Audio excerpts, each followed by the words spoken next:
Hello, friends and family. We've got the reading log, of course. Read anything good this week? Read anything good this month? Read anything good last month? I don't know, but did you let me know? Feel free to leave a comment about what you read, what you want to read, what you're gonna read, and what I should read down below. Definitely exciting to hear and talk to you about manga. The first three is an interesting case. I actually have an upcoming video with Prof. Otaku talking about these 3 volumes here and our kind of thoughts on them. It is about a 40-minute long video, so obviously we've got a lot to say on this topic. So stay tuned for that. Obviously, I'm not going to be talking about my thoughts until that video, so should be out this week. That's the announcement. Please tune in. Dragon Ball Super. Volume 17. I can't believe there's already 17 volumes of this. That's kind of a lot. Anyways, so we continue through. I like this drawing of Poi Poi right here. I think that's a good drawing what Toyotaro made. Anyways, we are going through the Granola arc. We finally get introduced to Ultra Ego. Thank God, because it is beast. Granola also just still destroys Goku and Vegeta. And then who stops here? But a little Namekian friend. You know, he's like, Manaido, what you doing here? And he's like, a Saiyan saved the Ceruleans. His name was Bardock. Well, maybe not the Ceruleans, but Granola and Manaido anyways. So this was a very action-packed volume, which I love. And he did a great job, in my opinion, animating this fight. I really had a blast following along with it. And you can see, bam! And then it's like, you can kind of follow it. You can see he probably has been getting a few notes, or at least studying a lot from Toriyama's original paneling. Even here you can see it's like a brrr kick and goes like... That's just my interpretation of it anyways. So yeah, even though the heaters are on this cover, they almost do nothing. I don't even think they're in this book, so that's an interesting choice to put them on the cover. This is the mainstay of the whole volume right here. So yeah, definitely had a blast reading through this, and Zamasu is not even in it at all. I don't know why he's on the back, but he is. So yeah, that's that. Definitely a blast reading Dragon Ball Super. Check it out if you are, missing Dragon Ball Super content like we all are. I like this arc more than I like Superhero. So that should say something to you. If you like Superhero, you'd probably like this. Wistoria, Wand and Sword. This I did not know, but it is from the author of Is It Wrong to Pick Up Girls in a Dungeon? So I had no idea when I picked this up. I seriously just saw these magic circles everywhere. And the sword, and that's all I want. That's all I needed. You might remember this, but I'm a huge fan of magic swords. So people with magic swords, I am going to pretty much instant buy your manga. Anyways, the main plot to this is like a much better Machel. Our main character here is at this magic school, but he can't use magic. Oh shucks, I've heard that plot before. But he is an extremely good swordsman. It has like an anti-magic sword. Wait a minute, is this Black Clover? No. He also is trying to get up to where his friend is from his childhood, who's one of the 4 or 5 great wizards here. They call them the Magia Vonder. And so he wants to become a Magia Vonder despite not being able to use magic. He's in this school, but he's barely able to pass it just by, going through studies and things like that to get his grades up, because he constantly fails essentially the practicals because he can't use magic. So his teacher gives him a chance, or maybe the principal, I guess, gives him a chance, but he has to win against this fight. So he fights this guy and he wins with his magic sword. He also goes into this dungeon, and the dungeon is very much like the labyrinth and Is It Wrong to Pick Up Girls in a Dungeon? He goes in there and he gets materials for spells and sells them for monies or credits for homework assignments, that kind of thing. And, there's obviously monsters down there that can ruin people's days. So it's an exciting read for sure. I had a pretty good time reading through this and understanding the world.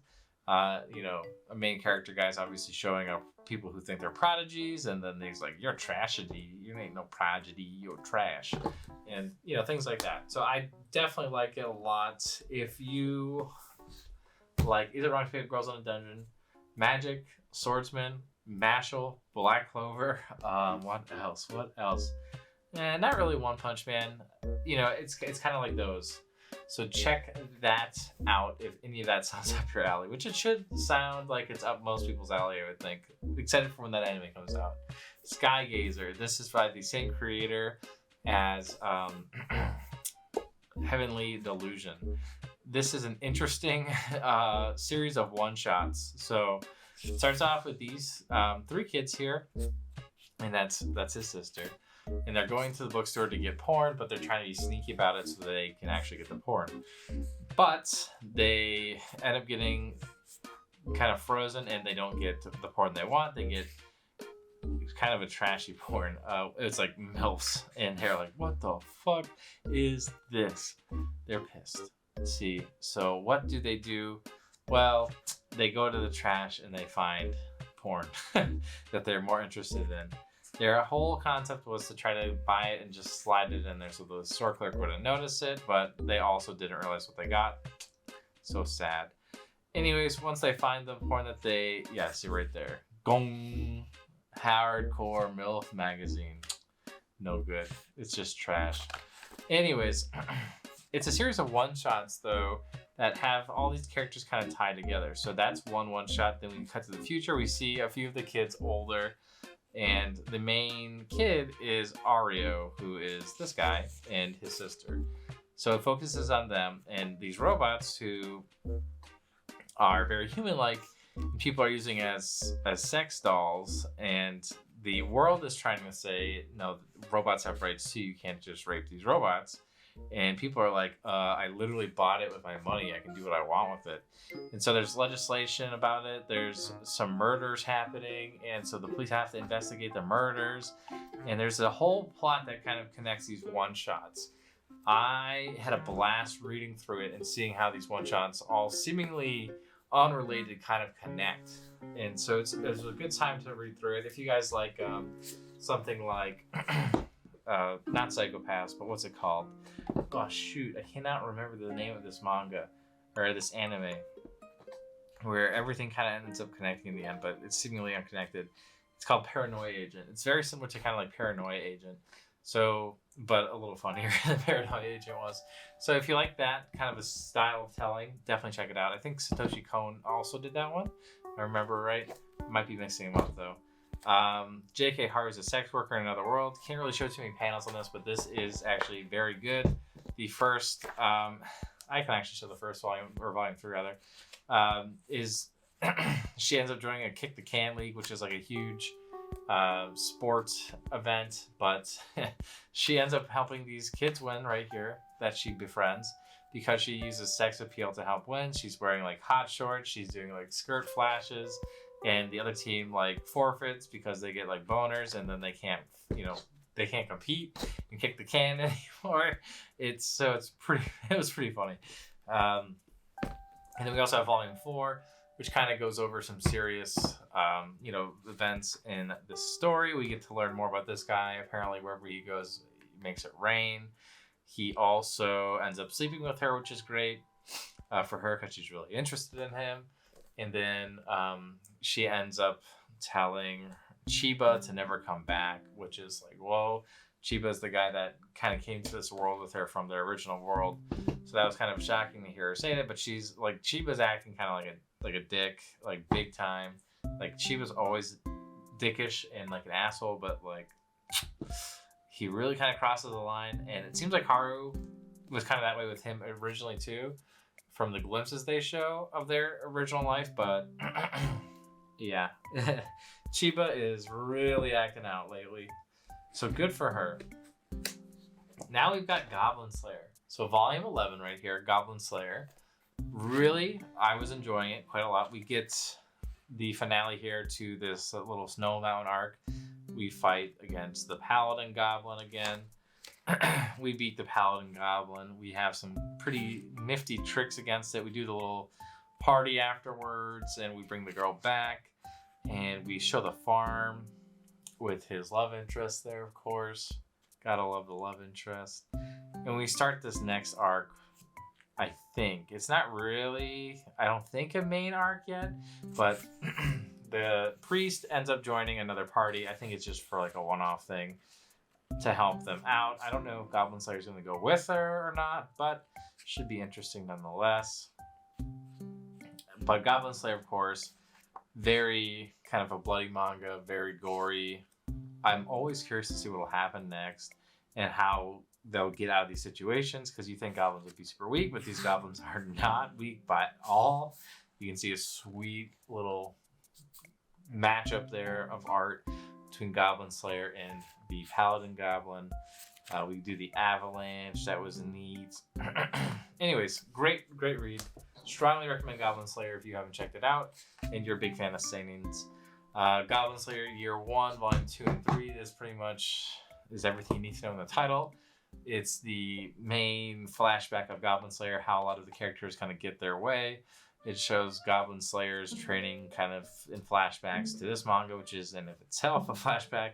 But it's really nice that they do this because it cuts down on needed flashbacks for the main series. This one kind of shows us how this character who signed up at the same time as Goblin Slayer started taking this a lot more serious,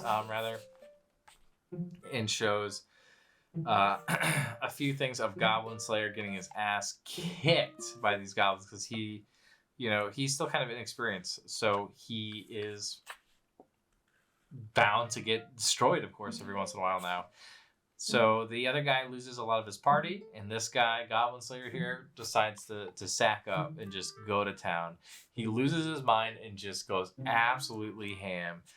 This was brutal. I was loving it. Meanwhile, this guy gets ambushed by a rock eater, and then he ends up wanting to get revenge on it. Goes on a huge quest with the big party that gets kind of called together to take it out. It's an excellent scene side by side of the Goblin Slayer versus goblins and the rocks beast versus the whole other party. It was a great read. Ragnar Crimson, on the other hand, also a great read. You thought I was going to say something else? No. So we get a few different things happening here. One, we get pretty much none of Ragnar. Ragnar does get a little bit of power up here, though. He gets the battle scars from when he was, in the future. They say that it is as a result of him kind of gaining the experience that he had in the future. And those are proof of it. They also show this one guy getting kind of tricked by Crimson. And Crimson is pretty cool. I really like Crimson a lot. He's a total dick, or she, or they. I don't know if Crimson has a race, or a gender, but Fu is a beast. As we find out, I didn't ever really take Fu all that seriously until he kind of takes off towards the end of this volume.